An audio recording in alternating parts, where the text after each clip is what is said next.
نبی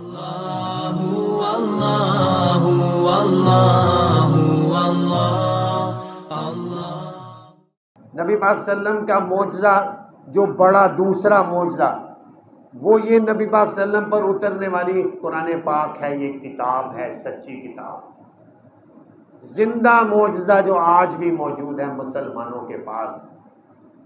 اس کتاب کو دیکھ کر، اس کو پڑھ کر مسلمان اپنا سر فخر سے بلند کرتے ہوئے پوری دنیا کے کافروں کی آنکھوں میں آنکھیں ڈال کر ان کو چیلنج کرتے ہیں، آؤ دکھاؤ تم اپنی کتاب کا کوئی حافظ قرآن دکھاؤ. قرآن پاک کے تو اتنے حافظ ہیں کہ جن کی تعداد بھی نہیں آپ شمار کر سکتے. پھر دنیا میں ہر کتاب ہے جو کچھ نہ کچھ وقت کے بعد اس میں تبدیلیاں رد و بدل ہوتے ہوتے وہ ختم ہو جاتی ہے. یہ کتاب جیسے اتری تھی آج بھی ویسی موجود ہے اور قیامت تک ویسی ہی موجود رہے گی. آخر جب قیامت برپا ہوگی اس وقت اس کتاب کے الفاظ کو اٹھا لیا جائے گا. لوگ قرآن کھولیں گے، اندر صفحات خالی ہوں گے، اوپر عبارت لکھی ہوئی نہیں ہوگی. اس طرح قرآن پاک کو اٹھایا.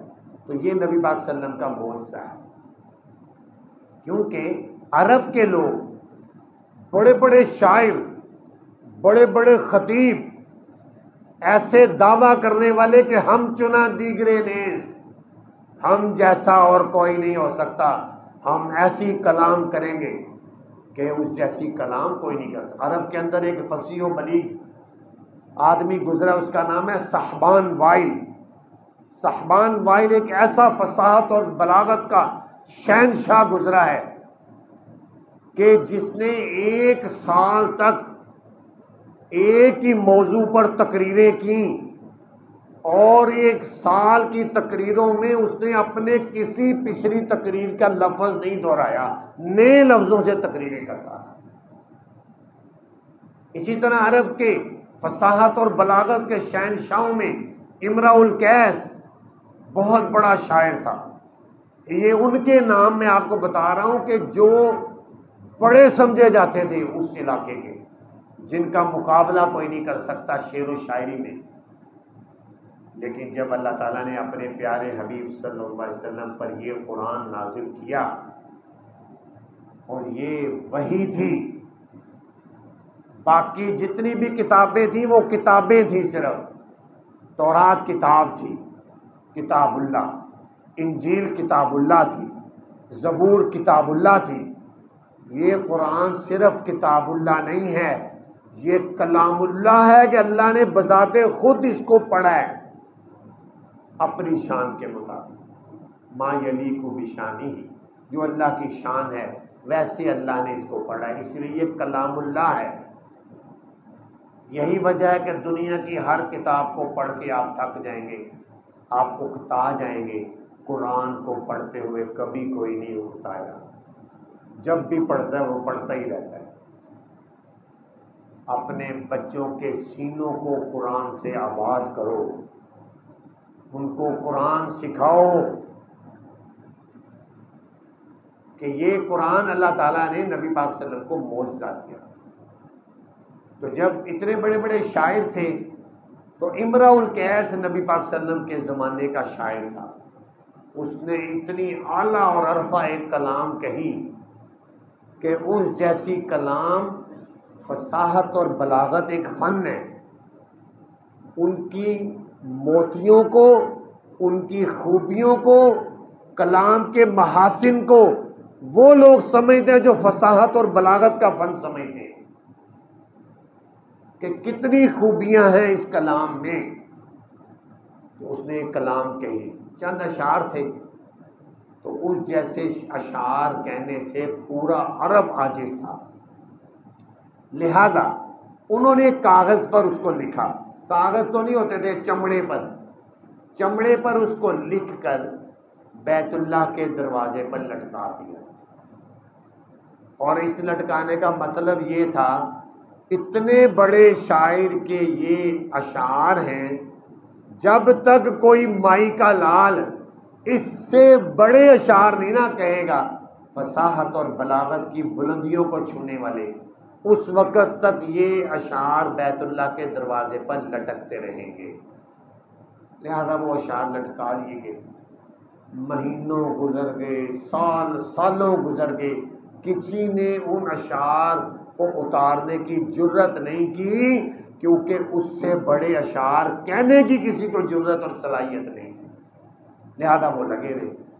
جب ہمارے پیارے آقا احمد مجتبیٰ محمد مصطفیٰ سب کہہ دیں صلی اللہ علیہ وسلم پر اللہ نے اپنا ایک منفرد کلام اتارا اور اس کی ایک چھوٹی سی صورت اتاری، انا اعطیناک الکوثر فصل لربک وانحر ان شانئک هو الابتر۔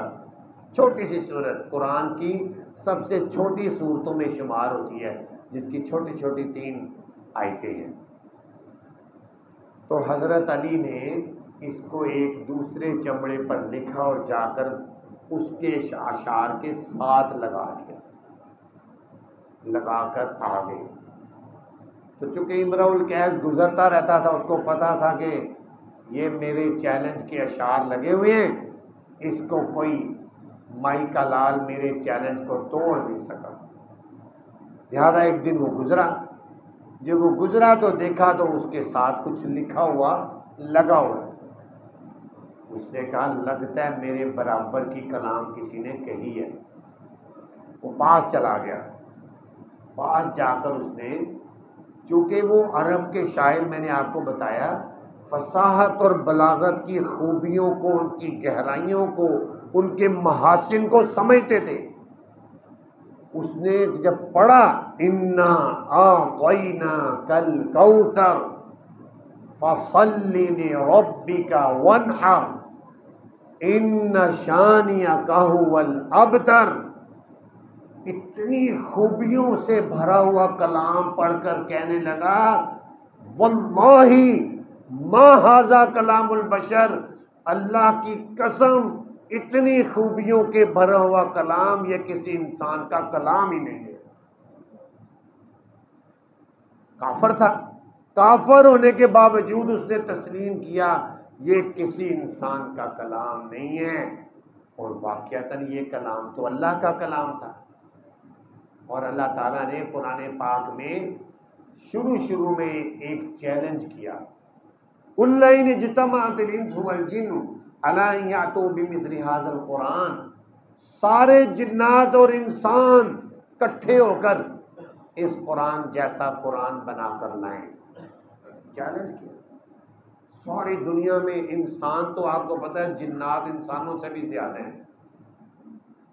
اور ایک جن ہے بھی بڑا طاقتور اور بہت بڑا ہوتا ہے، تو منٹ سیکنڈ میں ادھر ہے تو منٹ میں امریکہ ہے، جنات میں بڑی طاقت ہے، اور جنات ہر حلیے بدلتے رہتے ہیں، انسانی شکل میں بھی آ جاتے ہیں، بکری میں بھی، گھوڑے میں بھی، گدھے میں بھی۔